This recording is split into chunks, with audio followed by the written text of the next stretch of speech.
I got this doll at a yard sale. It caught my eye as I was driving past it.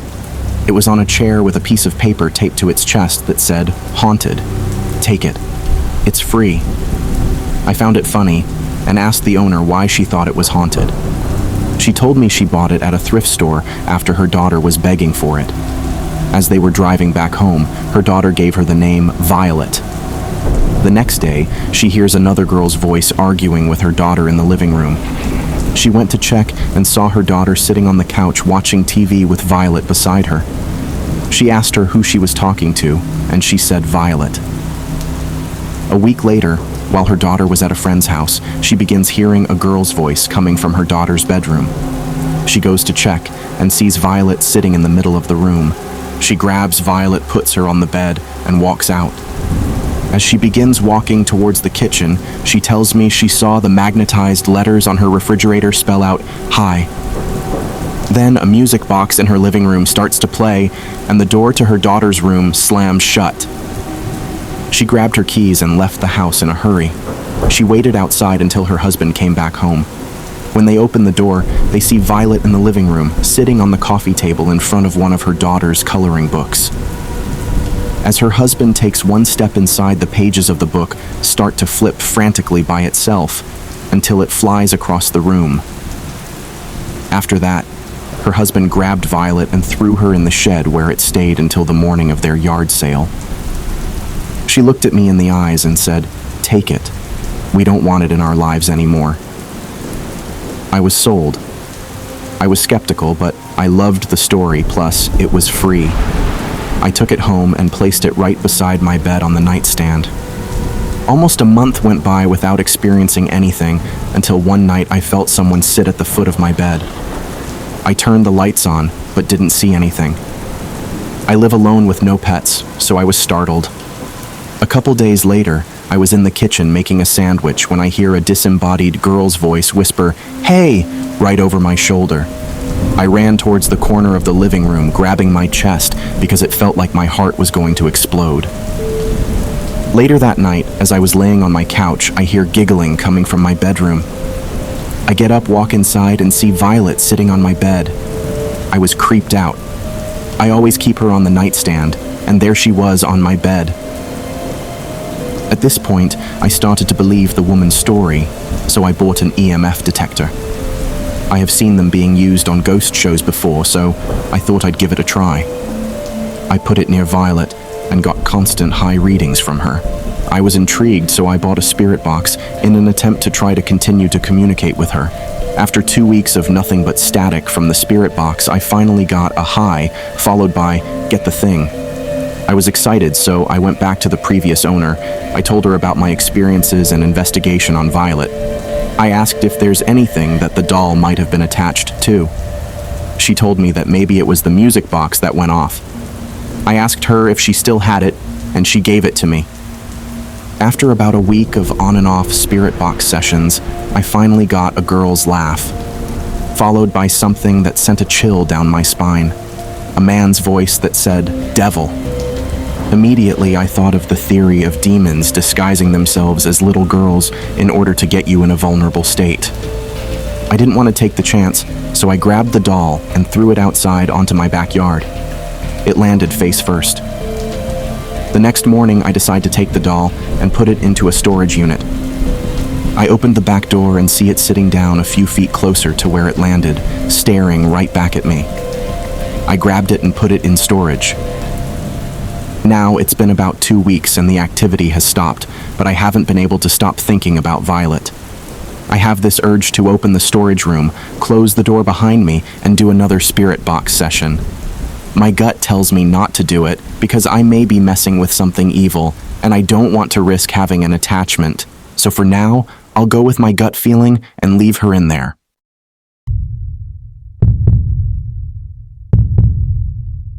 I have always had an interest for the mysterious things in life.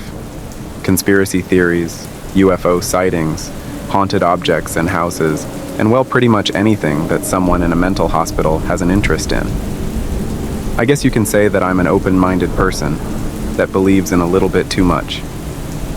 I usually watch creepy top 10 videos on TV or watch a movie based on a true story, as long as it's creepy and within a realistic scenario. Then I'm interested. My favorite category is ghosts, so I like to watch people using Ouija boards and all other sorts of communication devices for spirits. One day after watching an allegedly haunted doll movie on TV, I decided to get myself a haunted doll. The video was about a kid that kept on telling his parents how he couldn't sleep because the doll would always move. Its head right to left, up and down. The father and the one who published the video decided to put up a camera with night vision to see if the doll actually moved, and well, it sure as hell did. The video only showed highlights, but you could clearly see its head moving, and that was enough for me to waste $30 on a doll from eBay. The description went as following. Amy the blonde doll was once owned by a girl that lived in a foster care for children, where the owners were abusive to the children living there. The girl only had her doll as a toy, so she would always play and take good care of the doll. As she got older, she started to study on the subject of how to make a spirit take control of a doll, as she had always wished that her doll could communicate with her, as she was a lonely girl. She did find something that worked, as after doing a ritual, she managed to make a spirit named Amy take control of the body. Amy was a good spirit until the girl who owned the doll died after getting drugged by the owners of the foster care. You can hear the doll's cries at night while quietly saying she wants the girl back. The doll was only owned by one person until it was sent off to a museum where I managed to buy the doll. At first I wanted to own it, but it annoys me as the tale is true, so therefore I'm selling this to someone who have an interest in haunted objects. That description was without a doubt enough for me to happily pay $30. 5 days later, I got a letter telling me I had a package waiting for me, which of course was the doll. After returning home and unboxing the doll, I couldn't help but notice how damaged the doll looked. She had no left eye, she had a scratch on her left cheek, and a burn mark on the top side of her blonde shining hair should have been. Her clothing was torn here and there as well. I couldn't help but feel bad about this as I kept on thinking about the scenarios of how this could have come to be. How maybe the owners did this in front of the girl who cared about her doll so much, since it was the only thing she had to care about in this world. I placed her proudly by my night table and left her there for the rest of the day. I honestly expected to hear step sounds and other weird stuff going on from my bedroom. But that whole day I didn't hear a single noise. I went to sleep expecting even more, but nothing happened until after a few days had passed. I placed the doll in a position where her head was positioned to look in the opposite direction of me. This had not been moved until I woke up abruptly after I had a nightmare. As I opened my eyes, I made direct eye contact with the doll that had somehow rotated her head while I was sleeping. I got even more freaked out by this, so I decided to take the doll out of my bedroom. Trying to sleep again was hard as this had freaked me out to the point where my body was at a high guard. As I slowly drifted off to sleep, I suddenly heard a quiet little knock on my door following cries. I opened the door and the doll was sitting right outside my room. I started to think that the doll wanted to stay inside my room, so I thought to myself that I had to be brave enough to let the doll stay right on the place she had always been while living at my place. After placing her on the table, I tried to fall asleep yet again, only this time there was no cries or anything that interrupted it. I woke up already having a plan of what to do that morning. I went to my shelf in my office and grabbed a Ouija board I had bought and decided that I would try to communicate with the spirit that had possessed this doll. After a few minutes of nothing happening, which is normal when using an Ouija board, the planchette slowly started moving and I had a successful conversation with the spirit. Amy. The spirit wanted to share a story of why she had been crying and how she liked me as the new owner. It turns out that Amy cried because she felt lonely, and that she only ever wanted someone to keep her company. She was too afraid to start crying when it was daytime, so she only ever did it if I kicked her out of my bedroom. She said she moved her head only to see how I looked and that she had no intentions of scaring me. She also told me that she would love to stay with me, but that she missed her actual owner too much and she knew she was in heaven, waiting on Amy, so she requested to leave the body of the doll to go back to heaven to play with her owner, which ended the conversation with me putting the planchette to yes.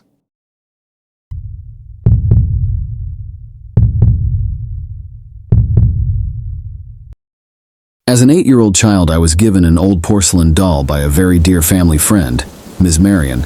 She was always coming across things and giving them to me. This doll was the last thing she gave me.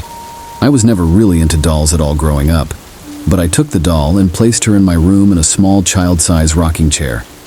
The chair sat next to my closet and dresser, right beside my nightlight. The doll was very pretty. She was dressed in a peach and cream-colored dress with an apron and petticoats. She had little black Mary Jane shoes that, when removed, showed her delicately painted toenails. Her body was soft. Only her heaved forearms, hands, and legs from the knee down were porcelain. Her lips were pink, and her dark brown hair hung in slightly frizzed and now loose curls. Her eyes were brown. Her cheeks were a rosy peach color, all like mine. Ms. Marion made a point of saying the doll reminded her of me, which is why she gave her to me. From the moment that doll, I named her Darcy, came into my house, things began to happen. I was always uneasy with Darcy. I never wanted to touch her, and when I played in my room, it was as if she watched me. It wasn't anything to panic about, but I do remember feeling like if I did something wrong, she might actually tell on me. How ridiculous does that sound? The first real occurrence I remember was when I was reading in my room, ghost stories if you can believe that, when a musical carousel horse that sat on my dresser began to play. Not just a couple of notes, like old mechanical music boxes will do at times, but like someone just wound it up fully. I sat stunned and stared at the little horse, and it moved up and down in time with the music. Then it just stopped. Not wound down, but just suddenly stopped. I was a pretty brave kid. I didn't run and I didn't tell my mom. I used to see a shadow man in the hallway or in my parents' bedroom door all my younger years, and if she didn't believe me about that, she wouldn't about anything, as mundane as a music box playing on its own. I just let it go. The next thing that happened was the voice. For several nights, and on into these years, I was awoken by what sounded like a woman inches from my face shouting at me, "Wake up!" I'd jump and sit up and find my room empty. Those happenings died down after a few months. She then started to plague my little brother with the same thing, and now that he and I are grown and gone, she's moved on to my dad. The little thing started to get to me. I'd put something in a certain place only to find it later on the floor or on my dresser, right next to Darcy. All my missing items eventually turned up around her. Once a ring ended up in the pocket of her apron. Books would fall off my shelves and a perfume smell would sometimes fill my room. The doll itself didn't smell at all, but the air around her would. My catalyst to finally get Darcy out of my room was the night I woke up after hearing thumping around near my closet. I opened my eyes, sat up in bed, and of course my eyes were drawn to the nightlight where Darcy sat. As I watched, the source of the thumping became clear. The rocking chair Darcy occupied was rocking on its own. I had thick shag carpet, so there is no way it was rocking just by chance. If that wasn't enough, Darcy's feet, which were both turned the side facing opposite each other, slowly straightened themselves to both be pointing directly up. This part still freaks me out 20 years later. She then turned her head, which was quite impossible to do since it was attached fixed to her cloth body. She looked towards me and every music box in my room, 4 of them, started to play at once. I was frozen with fear. I didn't feel endangered so much as I felt just scared of what was happening. I screamed for my mom and dad. The music stopped, but Darcy maintained her gaze in my direction. And this is why I hate dolls. Even after that, I couldn't get rid of Darcy totally. I ended up stuffing her in a box in the back of a storage closet. She's still there as far as I know. So is the woman who now screams my dad's name in the middle of the night. While I think she explains some of the oddities that happened in my parents' house, I don't think she is the tie to it all. Especially the shadow man. I haven't had any more recent experiences since Darcy has been put away in storage.